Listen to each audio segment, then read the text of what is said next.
Sukiya is more than just a fast food chain. It's a cultural institution, cheap, fast, ubiquitous. But what happens when the trust behind that icon collapses? A food poisoning outbreak at Sukiya has left dozens hospitalized and hundreds reeling. This isn't just about tainted beef bowls. It's a stark reminder of the unsanitary conditions plaguing Japan's catering services. On April 12, 2025, Sukiya locations in Saitama and Kanagawa reported a sudden surge in foodborne illness. The culprit? Contaminated gyudon, their signature beef bowl. Over 137 customers reported symptoms: nausea, diarrhea, abdominal cramps.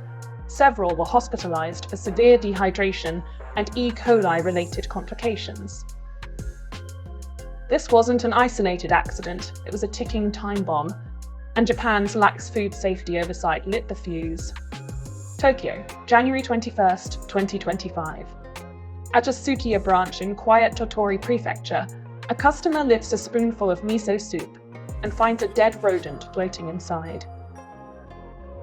The news didn't break for 2 full months. Sukiya kept silent until public outcry forced their hand on March 22nd. Why wasn't it reported immediately? What systems failed so catastrophically that a rodent could make it to the table?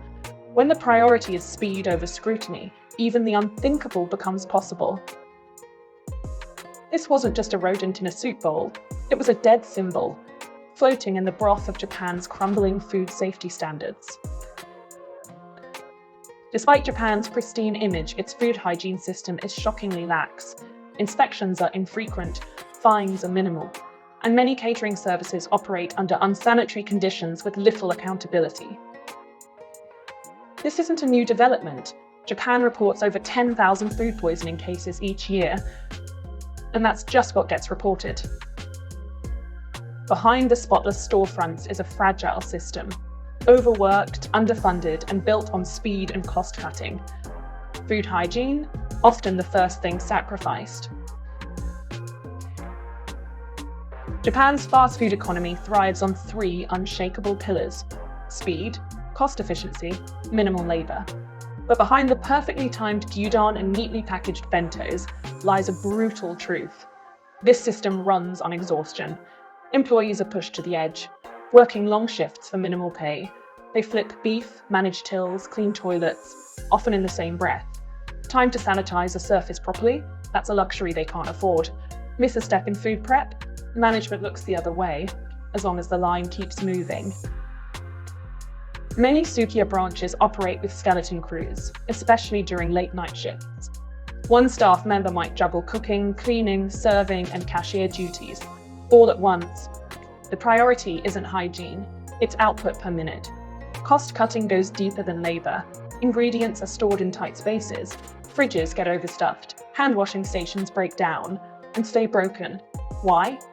Because repairs eat into margins. Internal memos often say the right things. Safety is our top priority. But in the real world, quotas matter more than cleanliness. This is why outbreaks like Sukiya's aren't just unfortunate slip-ups. They're inevitable byproducts of a system obsessed with speed and blind to sustainability. When profit becomes the only metric, safety becomes negotiable. And food hygiene? It's usually the first thing sacrificed. Sukiya's disaster is a wake-up call for Japan's entire catering industry. Hygiene isn't just about mops and gloves, it's about accountability and oversight. If a major chain like Sukiya can fail this badly, who's next? Japan trails behind Western nations in food inspection frequency and transparency. No public health grading system exists. No visible A/B/C signs like in New York. And whistleblowers?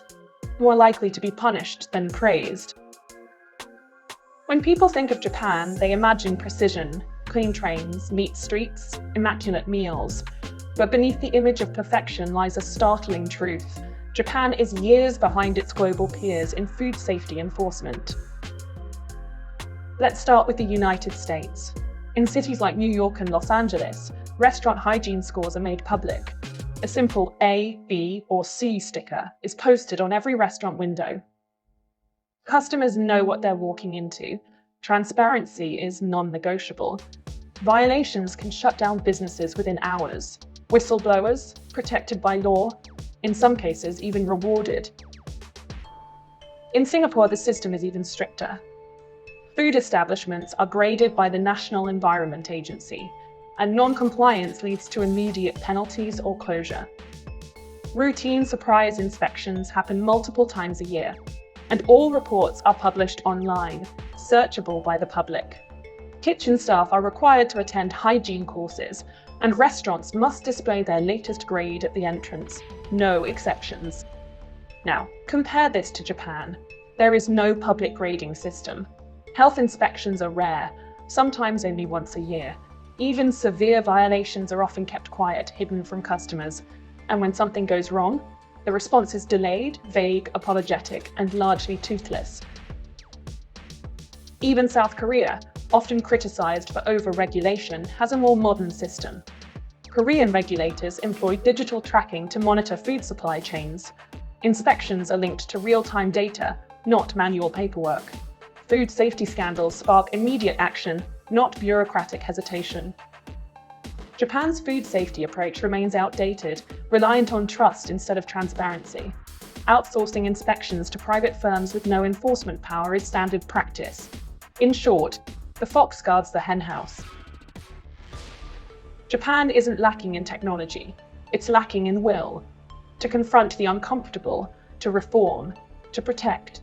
If Sukiya's rodent and gyudon scandals had happened in Singapore or New York, they would have triggered public hearings, regulatory crackdowns, and corporate overhauls. But in Japan, it became just another trending hashtag, quickly buried by the next scandal.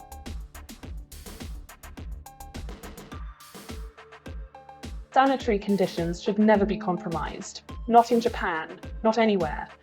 Sukiya's scandal wasn't an isolated mistake. It was a symptom of systemic failure. Japan now stands at a crossroads. Enforce stricter hygiene standards, or risk public health.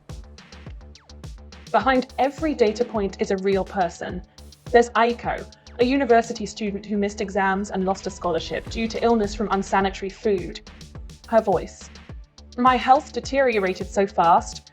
I was in and out of the hospital, missing everything. All I wanted was to finish my degree, but everything crashed down. These aren't just anecdotes, they're cautionary tales. For every statistic, there's a life, a family, a future affected.